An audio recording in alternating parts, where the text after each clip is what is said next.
magandang umaga po sa inyo mga kababayan at pasensya na po kayo at medyo natagalan na po ulit mag-upload ng bagong videos kasi medyo busy tayo ngayon at lumipat na tayo ulit sa Crete.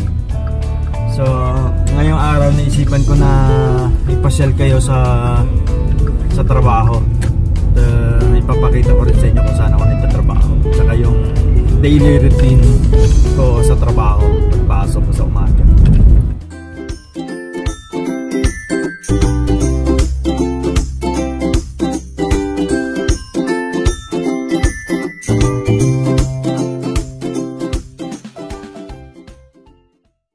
Ito yung everyday route na dinadaanan ko pagka papunta ako ng trabaho.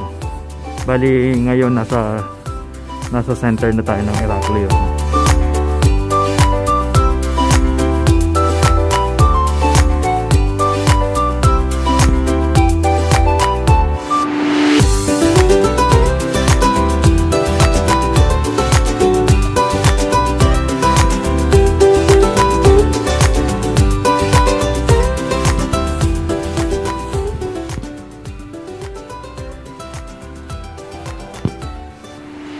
Dito po yung work ko. Yan ang pangalan ng shop namin.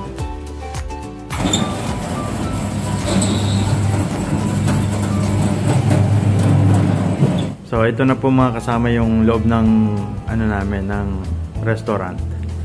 Yan. Meron pa siyang ano doon sa mga table sa taas. Ito yung bar. Tapos ito yung pinaka sala. May mga nakapark lang ng motor ngayon eh. So pasok tayo sa kusina.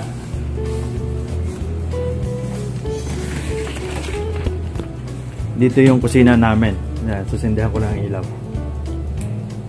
Yan ang kusina namin. Ito malinis siya.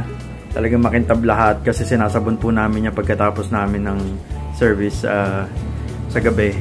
So bago kami umuwi, sinasabon namin lahat yung pati mga floorings. Ayan. O nga po pala sa mga tagapagsubaybay ko, humihingi po ako ng pasensya sa inyo kasi medyo na busy po tayo at saka lockdown nga po. Dahil sa lockdown hindi ako masyado makapag-vlog.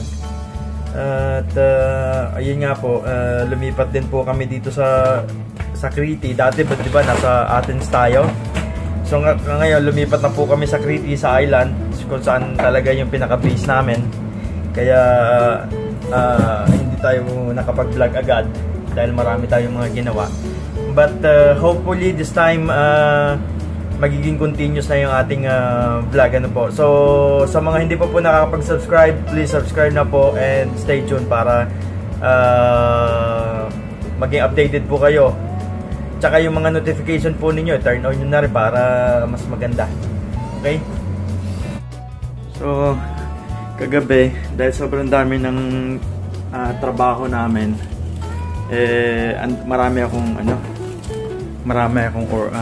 dapat na gawin ngayon. O yan, nilabas ko na nga yung mga kailangan namin kagabi para matunaw na galing ng freezer. Tapos ito yung listahan ko ng trabaho ng gagawin ko ngayong araw na to. So kaya talagang magiging busy ako ngayon today.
ng kanin.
Ito naman po, ginagamit ko po itong para sa sushi. Lalagyan ko siya ng suka mamaya. Parang ginagawa nating atsara, ganon. Tapos, yung kanina naman po, yung mga nahiniwa ko kanina, ito, ginagawa ko pang garnish naman sa chicken teriyaki. So, ang mahirap lang pagka pang umaga ka sa duty ko, bali sa'yo lahat, ikaw lahat ang gagawa. Bali sa preparation, and then pati yung paghuhugas, sa'yo pa rin. Tapos pag nagbukas na yung restaurant namin ng mga around 1 o'clock, ako pa rin ang magsiserve sa mga tao. Ako magluluto, sushi, tsaka yung hot plates namin. So solo flight talaga pagka pang umaga ka. Kaya yung duty ko mahirap masyado. Kasi pagkagabi, 2 tao yung pumapalit sa akin. Kasi mas marami nga yung may orders pagkagabi. Pero pagka umaga naman, ang mahirap, ito nga, lahat sa'yo nakasalalay. Kasi pagka kagaya nga nasabi ko sa inyo kanina, pag hindi kumpleto yung preparation, pagdating sa gabi, mabubulilyaso yung service ng restaurant. Kaya talagang mabigat yung obligasyon ko sa umaga. Dati marami kami dito 4 kami sa kusina. Nung nagkaroon ng lockdown, kaya konti na lang kami ngayon, 3 na lang kami. Tapos sarado pa yung mga waiter, pinaalis na rin. Kaya nga kahit na medyo mahirap yung trabaho, kinakaya na rin natin kasi kaysa naman sa mawalan tayo ng trabaho, di ba? Marami tayong mga bills dito na dapat bayaran, mga obligasyon, may pinag-aaral pa tayong mga bata. So kailangan talaga kayod.